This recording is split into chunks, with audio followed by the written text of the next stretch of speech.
Hey guys, Josh Hankin here, Certified Strength and Conditioning Coach. And this month's Metabolic Stability, we wanted to look at something a little different. We want to talk about sled training.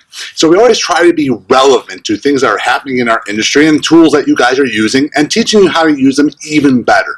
We believe in three important words: ROI, return on investment. So tools can be extremely powerful, but you want to optimize their benefits because everything takes space in your facility and costs you hard-earned money. So we want to make sure that you understand how to get the most out of the training tools that you have. And the other reason we want to focus on sleds is that sleds were one of the first sort of non-traditional implements that I started using in the late 90s. It was something that I saw great value in as a way to introduce conditioning and strength training and hit ranges of motion and angles and positions that were typically just very difficult to do with other modalities. It was also great for people that had chronic joint pains that couldn't go running or sprinting. We could still get a big metabolic response. But what's happened over time is that people have sort of just simplified, or I like to say dumbed down, sled training into just pushing and dragging. While there's immense value in those type of exercises, it doesn't give justice to the sled. So what we're going to focus on really are two different types of sleds. So we see here is that we have this awesome Perform Better sled here, and we have our Airy sled over here. Now, of course, in fitness, everyone wants to know which is better. To me, they're different tools, and we're going to show you how to optimize them. So one thing you want to understand with sleds is obviously they operate upon friction. So yes, we can place load upon them, but friction with that load makes the resistance. So when you see on the drive sled here, there's 4 small points of contact. Versus our Airy sled, it's one big piece, so there's more friction here. So you're not going to be able to use the same weight that you would on the drive sled on our Airy sled. So friction makes a big difference. So we did that on purpose because we're going to look at more movement-oriented type of drills, things that work in different planes of motion, different angles and positions with our Airy sled, so we can use lighter weights. The other benefit is that we want to create a sled that you can easily roll up and store away when you're not using, and simply roll out when you're ready to go. So you could put your kettlebells, we like to obviously put our ultimate sandbags on there so that you could also use the load as a training modality. You could do an exercise, take the load off, and do an exercise. Now, I still love the drive sled because if you want to get into really heavy pushes or pulls, these are still wonderful tools to use. I'm going to show you how they can work together. So this month's Metabolic Stability, we're going to look to see how to use sleds to solve some of the common needs and goals of your clients, and you'll be surprised how much more you can get out of these tools and the great benefits they provide them other than just conditioning. So one of the first drills we're going to cover is actually one of my favorites because it covers so many needs of the client. First and foremost, we always want to teach clients how to plank well, and we want to teach them how to plank because we want to teach them how to brace their core. And unfortunately, a lot of times we still give very bad cueing upon what that means. We say engage the core, but that's not telling our client how to do it. So a lot of times we like to use these drills to give feedback to the client so they understand how to use their own body and how to connect. So a lot of times a plank doesn't need to start on the ground. In fact, if you have a deconditioned client, if you have a client with injury, if you have an elderly client, getting them standing can really help. So we're going to go over 2 variations because you're also going to have a more athletic population that we can take this to the next level. So this will also help for those of you that want to teach push-ups or horizontal pushing and getting people to understand how to engage their core. Because again, one of the goals with a push-up is that dynamic plank. And so a lot of times people struggle in how to do push-ups well because just getting on the ground is too hard, and getting them sometimes a little bit elevated doesn't solve the problem or getting them in the knees. We want to see full body integration. So let's get to it. The nice thing is that we can obviously easily adjust the sled with a weight upon it. So a little bit of weight is going to go a long ways for most of your clients. Remember, we have a big friction area, so it's going to create quite a bit of resistance. Now, what's going to be important, obviously, like all things, is the setup. And I know a lot of times with things like sleds, people just think they plug and go. And while they're not complicated, there are some important cues to get the most out of it and to do it safely. So when we're doing any of these horizontal pressing drills, there's a couple things I want to understand. The first and foremost is that I want to keep my elbows close to the body. People have a bad habit of getting their arms up here. There's drills that we can do with the arms higher up, but they do that to compensate for a weak core and an inability to connect to their lats. So what we're going to do first is just get people to understand how to connect. So we want them to learn how to grab the ground. So a lot of times people most times we'll start people bilaterally, but when it comes to this type of pressing, starting them in a slightly staggered stance is helpful. It gives them a little leverage against the pull of the weight. Now, you can go about heel toe. It's not super specific, but you do want them to grab the ground. Think of the foot that's planted as grabbing like a hand, and the ball foot pressing the other hand and the other foot. Now, in the upper body, I want to create almost a 90-degree angle in my arms. That tells me I'm going to be using more of my lats, my core, and my chest rather than just my shoulders, because otherwise that would obviously cause some cranky shoulders. So I want to actually create tension against the handles. I almost want to supinate my hands. I want to create some tension here because I'm actually going to roll out. Imagine you're doing almost like a dumbbell bench press where you sort of rotate the shoulder. So there's a lot of freedom of movement here as well. So when I sit up, I actually want to create tension before I start moving. So I should feel tension in the ground. I should feel tension in the lats. I should feel tension against the handles. So as I push, I come out. Now I can simply walk, set myself up, and push again. This seems relatively simple. So what are some common mistakes that people will make? They'll release the hands. They'll let the elbows come out. And what they'll do is they'll aim up really high and they'll sort of get into that shoulder area. Or they won't create tension into the ground. They don't feel stable. So again, they try to go up or out away from the body. We want to keep that tension in nice and close. We want to create that nice strong plank. Now, obviously, to progress it, we could actually do a couple of things. One, we can actually go to a bilateral stance because now we don't have the same leverage. And that's almost like a more true plank push-up. Okay, I can get a little lower into almost a lunge position and do the same thing, so I'm almost half kneeling, or I could go half kneeling. I want to create that tension first. I want to make sure I'm set up first, dig into the ground, and press out and come up, and I can go lunge forward. The key is keeping that tension here. The other cool thing is I can go single handle. So sort of like a TRX, I can clip one side in, so I can make this an asymmetrical movement pattern here. And that's obviously a lot more challenging to do. But you see how that elbow stays close, that palm stays facing me. I don't need to rotate it out. That gets that arm away from the body, puts stress in that shoulder, and takes away from a lot of the benefit of the movement. In a minute, we're going to go over how to do this for more different stimulus in the athletic population as well. So we can also use this concept to teach other qualities. We can do it to enhance running mechanics or to teach a more dynamic plank in what we're about to do. Now, this is one of those drills, again, that surprise people how a little weight goes a long ways.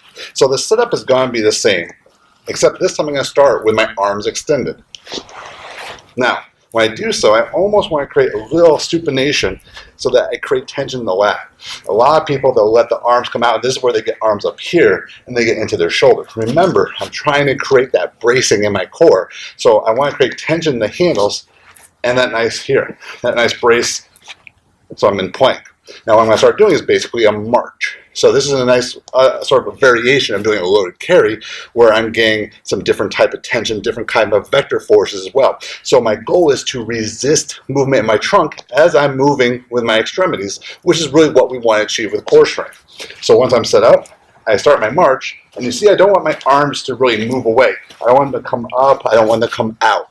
So if you're using too much resistance, you're not able to make that connection, or maybe you're not grabbing the handles, creating that core strength in the lats, because remember, the lats, core, and glute work together, so we want to engage them to create better movement. So a big reason I like to use sleds too is so that we can train frontal plane movement. If you listen to any good strength coach, especially people like Robert Dose-Ramirez, Coach Dose, a lot of sled work for frontal plane stability. So that's a way we prevent a lot of hip problems, knee problems, and so forth.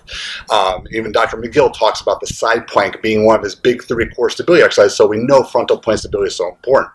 So what we're going to do is combine a couple different elements. One is a resistance band, so we're going to do some lateral band walking, so we're going to turn on some of those lateral stabilizers of the hip.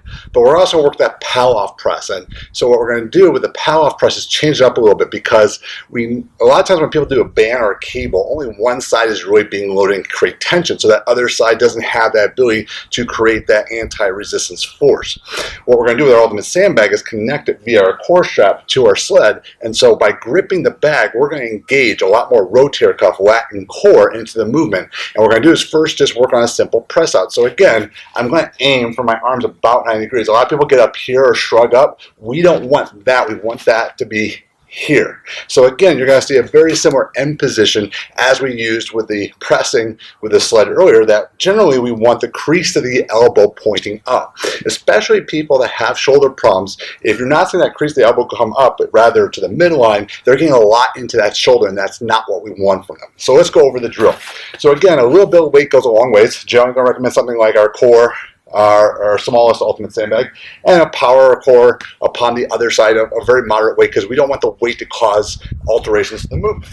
So first I want to create that tension with my hand, so I'm really trying to break it apart, and that's going to cause my elbows to go into my body. I'm going to set up a little tension with the band first, and then press out. Pull it back in, step, press out, step, press out. So I can make this a little bit more challenging if I just actually keep, it might be a lot more challenging for some of you if I go ahead and keep the arm straight out.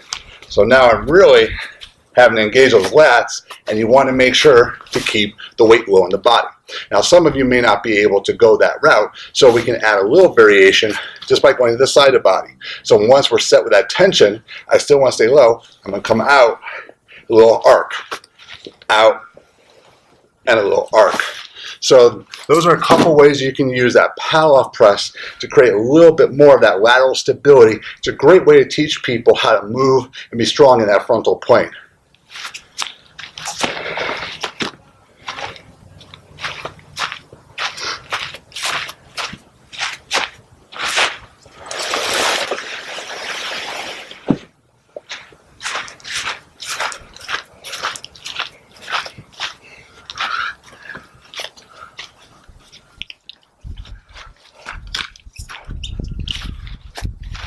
Now, we don't necessarily have to go heavier because of the leverage.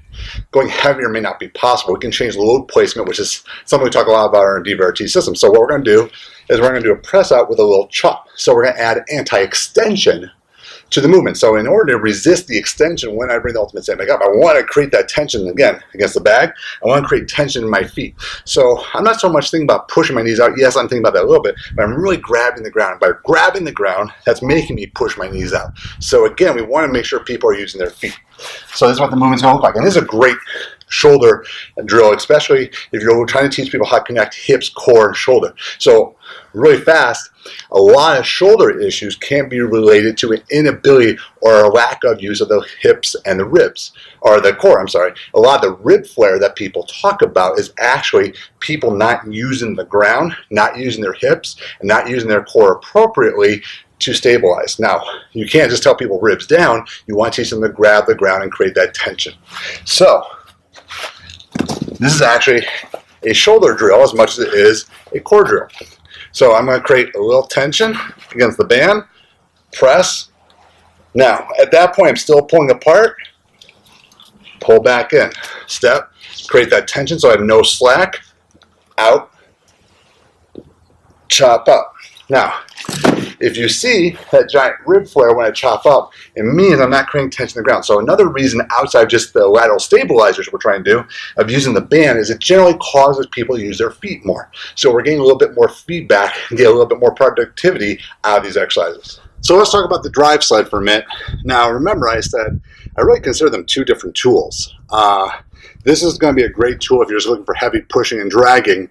As the name implies, drive sled, it's a little easier to do that stuff. Now, why do we have to talk about this? Can't you just push and go? Of course you can, but if you want to optimize it, there's a couple things you want to think about. One is how we're grabbing onto the handles. You just don't want to be apathetic. You want to be consistent with the message of movement that you're trying to teach people. So a lot of people, they grab on and they just sort of go like this. Now that doesn't look like good posture and alignment no matter what movement I'm doing. It's also not helping people learn how to connect to their body.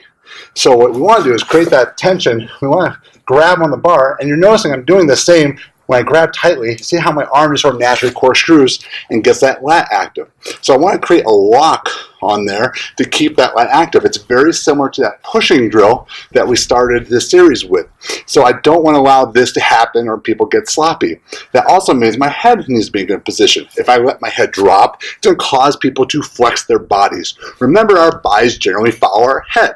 So we want to keep in good alignment. So once I create tension here, I can then lock in. So from here, I want to be more on the balls of my feet. Now, I tell people drive and take big steps. Drive and bring that knee towards the chest. Now we have that dynamic plank again, like we did earlier, just in a different resistance pattern. So we want to keep the motion going. This is actually, Dr. McGill's talked about this. There's research on this, that sled pushing, heavy sled pushing, done with a lot of deliberate power in the ground, can actually replicate and even give us more than, let's say, a heavy deadlift as far as hip power. And it's really good because we're also having to stabilize that pelvis, which gives a lot more to it. Now, I generally like going heavier and slower. It's not wrong to do faster, but sometimes when people go fast, they lose some of these movement and posture techniques. So let's just show a little bit here. So once I get in, I like to set up the hands first. I'm in a good old plank. Drive, drive, drive. So I'm feeling like I have that nice moving plank. And that's really a great benefit of doing these drills.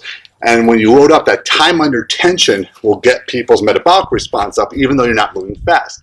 This is a great either substitute for a lot of the carries, or actually you'll find a lot of carryover because carries largely work due to a slightly instability but longer time under tension. Now, the last thing we're going to cover is basically a great anti-rotational drill in a pulling setting, both pulling the sled and the actual upper body itself.